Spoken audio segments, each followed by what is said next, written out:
Subscribe to our YouTube channel and press the bell icon to get the latest updates.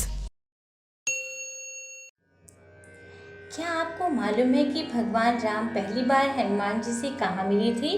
वो कौन सी जगह है जहाँ वानरों की राजधानी हुआ करती थी? हाँ, ये वही जगह है। हाँ, ये वही जगह है जिसे हम दंडकारण्य कहते हैं। मनोरम स्थान यही वो जगह भी है जहाँ की एक खूबसूरत पहाड़ी अंजनी पर्वत पर हनुमान जी का जन्म भी हुआ था। वो जगह जहाँ दक्षिण भारत की पवित्र नदी तुंगभद्रा यानी पंपा पहाड़ियों के बीच बल खाते हुए पूरे इलाकों को खूबसूरत धरती में बदल देती है।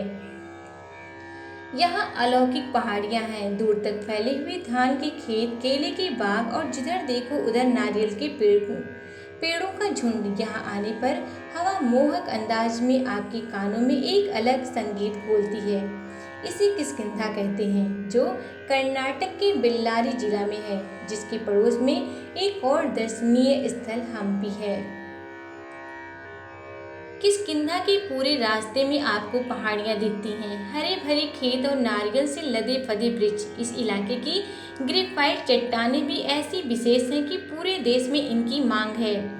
किष्किंधा की चर्चा काफी विस्तार से वाल्मीकि रामायण में की गई है। सीता जी की तलाश में जब राम इस इलाके में पहुंचे तो बरसात की ऋतु शुरू हो चुकी थी।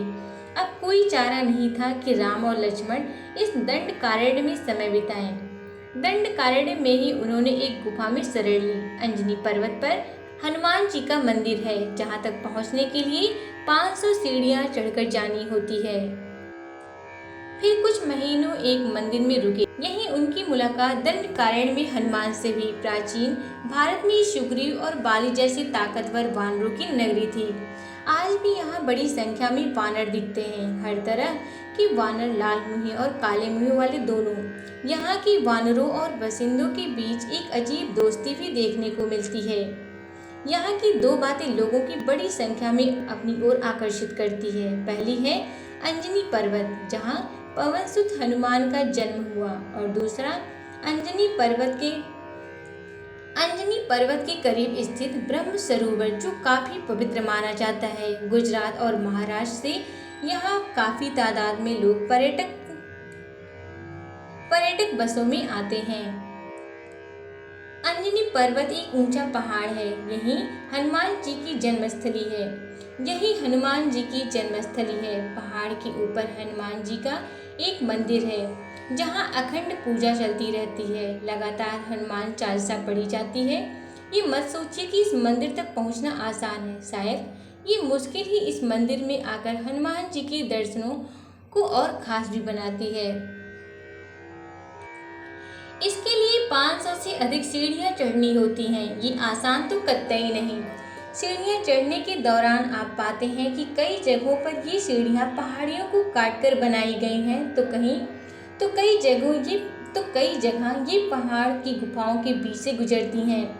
सीढ़ियों के साथ ऊपर चढ़ने के दौरान कई बार ऐसी चट्टानें भी मिलती हैं, उनके बीच से प्रकृति की खूबसूरत का कैनवास दिखता है। ऊपर पहुंचने पर हनुमान मंदिर में दर्शन के दौरान आप एक अलग आनंद से भर उठेंगे। अंजनी पर्वत पर ऊपर पहुंचने के बाद आप किष्किंधा नगरी का दूर तक विहंगम दृश्य भी देख सकते हैं, जहां कंक्रीट की जंगल नहीं बल्कि पहाड़ियां, हरियाली और उनके बीच गुजरती तुंगभद्रा नदी दिखती है। वैसे अंजनी पर्वत की एक और खासियत है, उसका ऊपरी सिरा बिल्कुल हनुमान जी के चेहरे सरीख दिखता है। अंजनी पर्वत के दर्शन के बाद अगर कहीं जाना हो तो पहाड़ियों से घिरे ब्रह्म सरोवर पर जा सकते हैं, जो यहाँ से बहुत पास है। इसे पंपा सरोवर भी कहते हैं। कहा जाता है कि भगवान ब्रह्मा ने ब्रह्मांड में केवल 4 सरोवर बनाए, ये उनमें से एक है। मान्यता है यहाँ नहाने से आपके सारे पापों से मुक्ति मिल जाएगी और सीधे ही आप मोक्ष पाएंगे। इस सरोवर में पानी कहाँ से आता है, ये भी आश्चर्य ही है। इसमें हमेशा कमल खिले हुए ही मिलते हैं। इसी सरोवर से सटी सबरी कुटिया है, जिसने भगवान राम को बेर खिलाए थे। सबरी और राम के प्रसंग को हम सबने सुना और खूब सुना होगा। सबरी कुटिया से सटा देवी लक्ष्मी का मंदिर है। बाली जिस गुफा में रहता था वो गुफा भी आकर्षण का केंद्र होती है। ये अंधेरी लेकिन काफी लंबी चौड़ी गुफा है जहाँ एक साथ कई लोग अंदर जा सकते हैं। इसी गुफा से ललकार कर राम ने बलि को निकाला। जब उनके हाथों बलि की मृत्यु हो गई तो सुग्रीव को राजपाट सौंपा। भगवान राम के युग यानी त्रेता युग में किष्किंधा दंडक वन का एक भाग होता था जो विंध्याचल से आरंभ होता था और दक्षिण भारत के समुद्री क्षेत्रों तक पहुंचता था। भगवान श्री राम को जब वनवास मिला तो लक्ष्मण और पत्नी सीता के साथ उन्होंने इसी दंडक वन में प्रवेश किया। यहाँ से रावण ने सीता का अपहरण कर लिया था। श्री राम सीता को खोजते हुए किष्किंधा में आए। चूंकि राम यहाँ कई स्थानों पर रहे लिहाजा यहाँ उनके कई मंदिर और स्मृति चिन्ह हैं। लगता है कि प्राचीन समय में किष्किंधा काफी ऐश्वर्यशाली नगरी थी। वाल्मीकि रामायण में इसका विस्तार से उल्लेख है। लक्ष्मण ने उस विशाल गुहा को देखा जो कि रत्नों से भरी थी और अलौकिक दिख रही थी। उसके वनों में खूब फूल खिले हुए थे। विविध रत्नों से शोभित और सदाबहार वृक्षों से वह नगरी संपन्न थी। दिव्य माला और वस्त्र धारण करने वाले सुंदर देवताओं, गंधर्व पुत्रों और इच्छानुसार रूप धारण करने वाले वानरों से वह नगरी बड़ी भली दिखाई पड़ती थी। चंदन, अगारू और कमल की गंध से वह गुहा सुवासित थी।